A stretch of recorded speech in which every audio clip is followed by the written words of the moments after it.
السلام عليكم ورحمة الله تعالى وبركاته.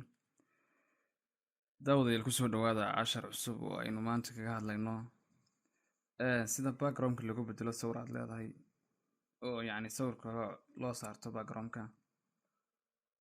markaa waxaan isticmaalnaa photoshopkiina waad noo soo furaysaa. markaa waxaan soo qaadanaynaa sawirkii laga bedelayay backgroundka open ayaan leenahay, kadibna sawir ayaan soo qaadanaynaa. tusaale ka midna soo qaad.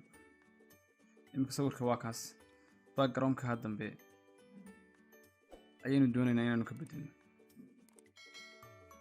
markaa dhowr tool baa la isticmaalaa qaybtan toolska. inaad tusaale kale isticmaasho toolka loo yaqaano quick selection tool. quick selection tool wuxuu ku ogolaanayaa inaad backgroundka si yar fudud markiiba uga jari karto oo waad select garanaysaa sawirka. tusaale kale quick selection tool markaan soo dooranno sawirka sidaas ayaan qonaynaa, kadibna isaga automatic u calaamadsanaya oo la qabsanaya.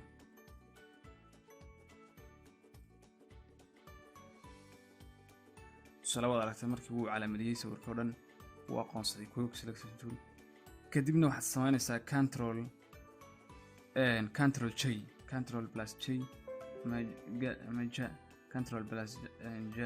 J ayaa taabanaysaa.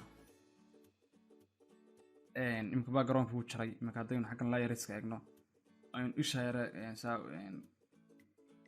isha yar taabanno waxaad arkaysaa inuu backgroundkii jaray. kaasoo kale waa lagu jaraa quick selection tool baa layahaa. mid kaleasna jira. midka kale waxaa loo yaqaanaa magic eraser. marka qaybtan eraserada ayuu ku jira magic eraserkani wuxuu aqoonsadaa color. tusaale color casaan oo kale ama colorun ayuu aqoonsanayaa inaad meesha khadka ka saarto. marka haddaad color khaas oo background dambe aad leedahay zero footbad magic eraserkan uga saaraysa. marka magic eraser ma soo taabayna waa ka ugu hooseeya, kadibna colorka doonaysa meeshaad khadka saarto ayaa soo taabanaysaa. marka imika in badan oo kamid ah colorkii uu saaray waad aragtaan. tusaale qaybtan oo kale saas haddaan ugu dhufanaya inuu saarayaa waad aragtaan. in badan oo kamid ah uu saarayaa, ma garanaysa. saas colorka yar u baahanta ugu dhufanaysaa. tusaale kale marka intaad dhamayso kale waxaad tegaysaa oo kale eraserkii xagga eraserka ku noqonaysa. haddana waxaad kaa ugu sarreeya eraser toolka ayaad soo active garaysanaysaa. haddana waxyaabaha yar hadhaaga meesha kaga tegay ayaad sidoo kale ka baabiinaysaa. saasoo kale ayaad marinaysaa. tusaale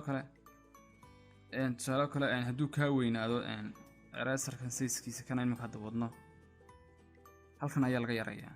imika mar halkan laga kordhiyaa. tusaale imika waa kaa weynaado, waxaa weyn buu noqday. imika dan saarnaano wejiga khad ka saaraya. marka halkaasaa laga weyneeyaa oo laga yarayaa qaybtaas sare. imika waa kaa sawirkii. marka waxaan soo qaadaynaa isagoo sidoo kale soo qaadanaynaa backgroundka aynu ku bedelayno. marka backgroundka dhowr nooc baad soo qaadan kartaa. inaynu file tagno aynu place nahno, kadibna sawirkii aynu meesha ku bedelayna aynu soo qaadano. habkaana way awoodnaa. tusaale kale imika waa kaa sawirkaasoo kale waa kaa sawirkaas haddana meesha la kaysiinaysaana. saa markaynu weynaysano aynu saxda yar taabanno. xaggan layeriska waad aragtaan. xagga layers waa kan sawirkan inta saa ku qabato ayaad hoos u ridaysaa, waad hoos marinaysaa un.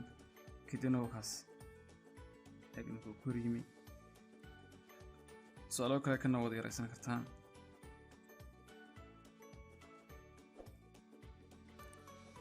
kana sidoo kale waad iska yaran kartaa. marka waa kaas sawirka aad buu fiican yahay. sawir backgroundka laga bedelay. waxaa kala samayn kartaa tusaale kale backgroundka si kale aad ugu bedeli karta. waxaa kamid ah waxaad soo qaadanaysaa sawir kale waxaad oranaysaa control open oo kale control oo kale ama maxaa open ayaad leedahay kale deedna sawirkii aad ku bedelaysaa background ka dhigaysa ayaad soo gelinaysaa